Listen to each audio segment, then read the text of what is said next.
everybody, my name is Kylon3639. Welcome back to another video. Today in this one is another updated deck profile on the channel, and in this one it's my Zoodiac Tri-brigade updated deck profile. Blazing Vortex was released yesterday and it did come with a new support card for the Tri-brigades. So without further ado, let's get into the card by card. Now if you are new to this deck, I will put the original deck profile in the link in the description down below where I explain a lot more to the deck. This is going to be a little bit updated where I'm just going to rush through the cards a little bit more than I usually would. But without further ado, let's get into the deck profile. Starting off with 3 Zoodiac Tri-brigade. Now, if you are building this in real life, it is a little expensive for Tri-brigade, but I think it is worth it. So when this card is normal summon, you can discard 1 Zoodiac, draw 1 card. That's pretty worth it. And then, you know, go into your Zoodiac XYZ monsters with it. It's pretty good. A good 3 of as well. 3 Ram. Again, this is used to honestly get to your Megaclops, which we actually don't play Megaclops in this deck. But if you want to, you can go ahead and do that. But we don't. 3 Ram is just to see more Zoodiac. Same thing with the 2 Whiptail and the 1 Rapierre. 2 Whiptail can also attach itself from hand. So if you draw this in like another Zoodiac, it could be beneficial to you. And then Rapierre is just limited to 1. You don't really need it if you want to play like a third Whiptail, or maybe even an Upstart Goblin. I would not blame you. This deck doesn't really need Rapierre. It's just another Zoodiac name in the entire deck. So that's it for these Zoodiac monsters. Now let's get into the Tri-brigade monsters, where some things have actually changed. Starting off with 3 Fractal. This is your starter with the Tri-brigades. You want to see this in hand. You can search it out with 10 key, which we'll get into just in a little bit. Fractal can send itself to the graveyard to send another level 3 or lower Beast Warrior monster, which is honestly pretty good for the whole deck in general. This is to get into your play. So you would send this first, and then off Fractal's effect, you would send Tri-brigade Kit. This is a new card that came out in Blazing Vortex, and really the only thing that's really updated with the deck is Tri-brigade Kit. So when this card is sent to the graveyard, you can send another Tri-brigade monster to the graveyard, and then they all have the same top effect where you can banish any number of Beast Warrior, and or Wing Beast monsters to summon a Link monster with the same Link rating as the cards you banish. So that is pretty good. All of the Tri-brigades do have that, and they all do have different bottom effects. Fractal can send itself from hand to grave to send another level 3 or lower Beast Warrior, or Wing Beast. Kit can, if it's sent to graveyard, you can send another Tri-brigade. And then Nervell, if you send Nervell, you can add 1 Tri-brigade monster from your deck to your hand. I don't think it needs to be actually Tri-brigade. No, it does need to be Tri-brigade. So you send... so you can add a Tri-brigade with that, and then Karas is you can discard this, or discard 1 other Beast Warrior or Wing Beast monster to special summon this card from your hand. So usually the combo play goes out from you discard a Fractal, you go send Kit from deck to grave. Kit's effect comes into play to send Nervell from deck to grave. Nervell's effect comes into play to search out the Karas. And then Karas can special summon itself and then start banishing all the Tri-brigades you just sent to graveyard to get into some Link monsters. So that's it for the Tri-brigade monsters. Now into just 2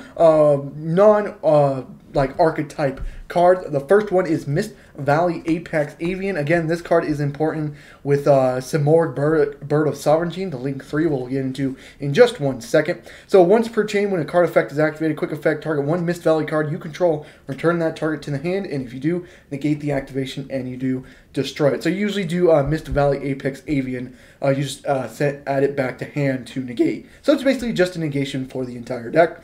And then you got the Barrier Statue of the Stormwinds. Again, another card for the Bird of Sovereignty. You can, when this card's on the field, neither player can special summon monsters except for wind monsters. So yes, it does kind of screw you over because most of these are earth and fires. This Nervell is the only wind in the entire main deck. And then, of course, Mist Valley, Apex, Avian, and then Stormwinds. But it's more for your Link plays. This is more important because you can still Link summon with Stormwind still on the field. So that's not really that much of a problem for the deck, but it is something you do have to worry about. And then just for some hand traps, you got 3 Ash Blossoms, 3 Skullmeister, 3 Ghost Bell, the Haunted Mansion, and 3 DD Crow. Again, these are just jam-packed with 12 hand traps to help you play through, help you negate if you don't go first. It's just a good way to do stuff. Yeah, especially DD Crow now with like stuff like what's their name? Drytron. This can definitely help you with the Drytrons to stop their plays going off. And then for the spells, we only control 5 in the entire deck. You got your 3 Fire Formation Tenki to search out your Fractal or a Zoodiac, depending on what your hand is. 1 Harpy's Feather Duster for the back row hate, and then the 1 Zoodiac Barrage just to get more Zoodiacs onto the field. So yeah, that is it for the main deck. Now let's get into the extra deck. Starting off with the Zoodiacs, we got 2 Zoodiac Chakanine that can special summon, or no, attach, or detach 1, 2, then, yeah, special summon a Zoodiac from graveyard. And then Tiger Motor can attach 1 Zoodiac monster to a XYZ monster. So you want to do 2 of those. You got the 1 Barabo that can attack directly, which will come important. You got the 1 Zoodiac Hammer Kong. This is just to have another Zoodiac XYZ monster as material. You got the 1 Drident, because of course Drident is pretty good. You want to see this, especially if you go first, because you can put this on the field and help protect your Stormwinds if that does come into the case. And then you have 2 Divine Arsenal AA Zeus. Yes, 2. You could probably play this at 1, considering you can only do it with the Tri-brigade or the Zoodiacs, but I do play 2 just in case. And the reason why you have so many Zoodiac XYZ monsters is because you want to get 6 materials to this Zeus. If you get 6 materials, dear God, this Zeus is going to be very, very powerful for you. And now on to the Link monsters. This is where the Tri-brigages come in now. Tri-brigade Baron Blossom can, when it's summoned, or you can activate the effect to special summon it can be a Wing Beast, Wing Beast, or Beast Warrior from your hand, and then if it's sent to the graveyard, draw 1 card, and then place 1 card to the bottom of your deck. And then you got your Harpy Conductor. Again, this is for your Karas play, especially after you have Barrier of the Stormwinds on the field, so you can still summon a Link monster. Same thing with the Desperate Doom Eagle as well.